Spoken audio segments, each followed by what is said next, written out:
साथ संगत जी प्यार से कहना, धन निरंकार जी। स्वागत है आप सभी का आपके ही चैनल पर, जहां हर रोज़ मैं आपके लिए एक नई साखी लेकर आती हूं। आज फिर से मैं आप सभी के लिए एक नई साखी लाई हूं। उम्मीद करती हूं कि साखी आपको ज़रूर पसंद आएगी। तो चलिए आज की साखी सुनते हैं।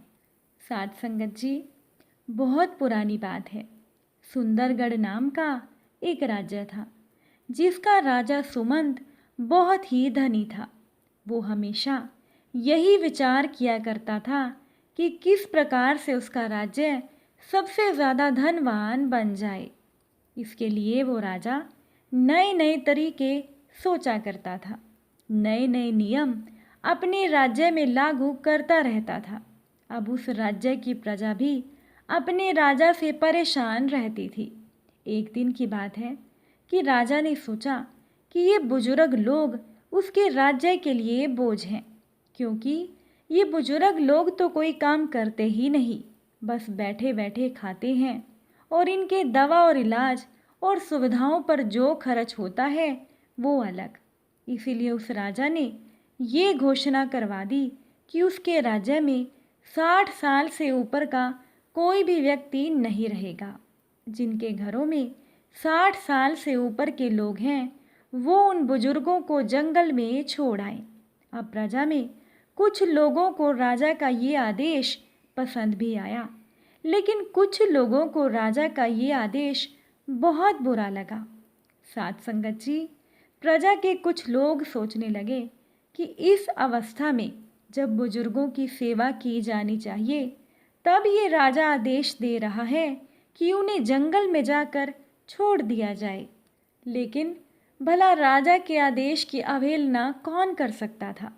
लोगों ने राजा की आज्ञा का पालन किया। अब उसी राज्य में एक लड़का अपनी बूढ़ी माँ के साथ रहता था। वो लड़का अपनी माँ से बहुत प्रेम करता था। राजा के इस आदेश के बाद उस लड़के को बहुत पीड़ा हुई, लेकिन राजा की आज्ञा का पालन करना भी अनिवार्य था। इसीलिए वो लड़का अपनी बुजुर्ग और असहाय माँ को पीठ पर लादकर जंगल की ओर चल दिया। रास्ते में चलते हुए उसकी माँ झाड़ियों से लकड़ियाँ तोड़ तोड़ कर रास्ते पर डाल रही थी। ये देखकर उस लड़के ने अपनी माँ से पूछा कि माँ, ये तुम क्या कर रही हो। माँ ने जवाब दिया कि बेटा, वापसी में तुम घर का रास्ता ना भूल जाओ, इसलिए मैं ये लकड़ियाँ डाल रही हूँ। अब माँ के प्रेम को देखकर वो लड़का फूट फूट कर रोने लगा। उस लड़के ने उसी समय निश्चय किया कि वो अपनी बूढ़ी माँ को जंगल में नहीं छोड़ेगा। रात के अंधेरे में वो अपनी माँ को लेकर वापस अपने घर आ गया।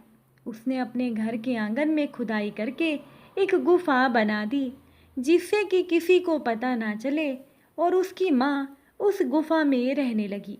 बेटा समय समय पर गुफा के अंदर जाकर अपनी माँ की सेवा करता। थोड़े समय के बाद उस राज्य की धन संपत्ति को देखकर एक शक्तिशाली पड़ोसी राजा ने सुंदरगढ़ पर आक्रमण कर दिया और युद्ध हुआ, और उस युद्ध में सुंदरगढ़ की हार हुई। राजा सुमंत बंदी बना लिए गए और पड़ोसी राजा ने घोषणा की कि सुंदरगढ़ राज्य का कोई भी नागरिक अगर मेरे 2 प्रश्नों के जवाब दे देगा तो मैं सुंदरगढ़ राज्य और राजा सुमंत को छोड़ दूंगा। अब पूरा राज्य प्रश्न सुनने के लिए उमड़ पड़ा। दूसरे राजा ने एक शीशे का छोटा सा बर्तन दिखाते हुए कहा कि इस बर्तन को कद्दुओं से भर दो। लोगों ने शीशे के बर्तन को देखा और उसको देखकर कहा कि इस छोटे से बर्तन में तो एक भी कद्दू नहीं आ सकता। राजा ने जवाब देने के लिए प्रजा के लोगों को 7 दिनों की मोहलत दे दी, लेकिन किसी को भी जवाब नहीं सूझ रहा था। वो लड़का भी वहाँ था। रात में जब वो लड़का अपनी माँ के पास गया तो उस लड़के ने माँ को सारी बात बताई। तब उस लड़के की माँ ने अपने बेटे से कहा कि शीशे के बर्तन में मिट्टी भरकर उसमें कद्दू के बीज डाल दो। 3-4 दिन में जब बीज उग आए तो उन्हें राजा के पास ले जाना। अब माँ के कहे अनुसार लड़के ने ठीक वैसा ही किया और सचमुच 4 दिन के बाद शीशे का वो बर्तन कद्दू के छोटे छोटे पौधों से भर गया। वो लड़का शीशे का बर्तन लेकर राजा के पास गया।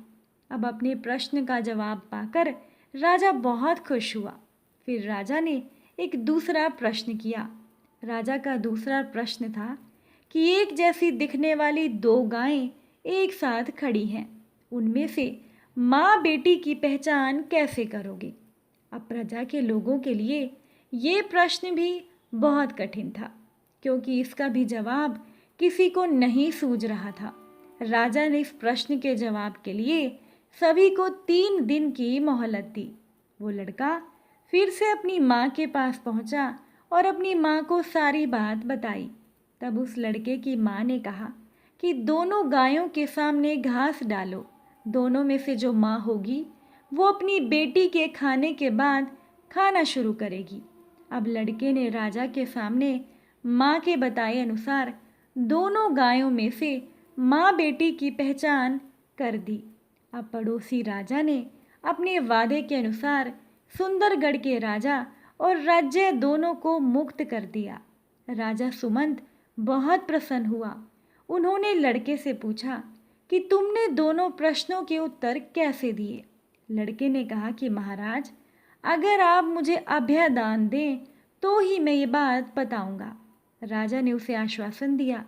तब लड़के ने राजा को बताया कि महाराज, ये जवाब उसे उसकी माँ से पता चले थे।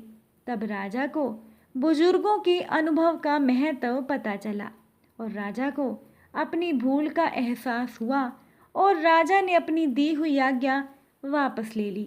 अब राजा ने आज्ञा दी कि उसके सुंदरगढ़ राज्य में बुजुर्गों की सेवा और सम्मान होना चाहिए। साथ संगत जी, किसी भी समाज में बुजुर्गों का बहुत महत्व होता है। बुजुर्गों के अनुभव हमारे बहुत काम आते हैं, इसलिए हमें अपने बुजुर्गों की सेवा और उनका सम्मान करना चाहिए। कहा भी गया है कि जो समाज अपने बुजुर्गों का सम्मान नहीं करता वो कभी भी उन्नति नहीं कर सकता।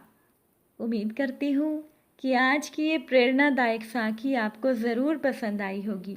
अगर साखी अच्छी लगी हो तो वीडियो को लाइक ज़रूर कीजिएगा। फिर मुलाकात होगी आप सभी से इसी समय एक नई साखी के साथ। साथ संगत जी प्यार से कहना, धन निरंकार जी।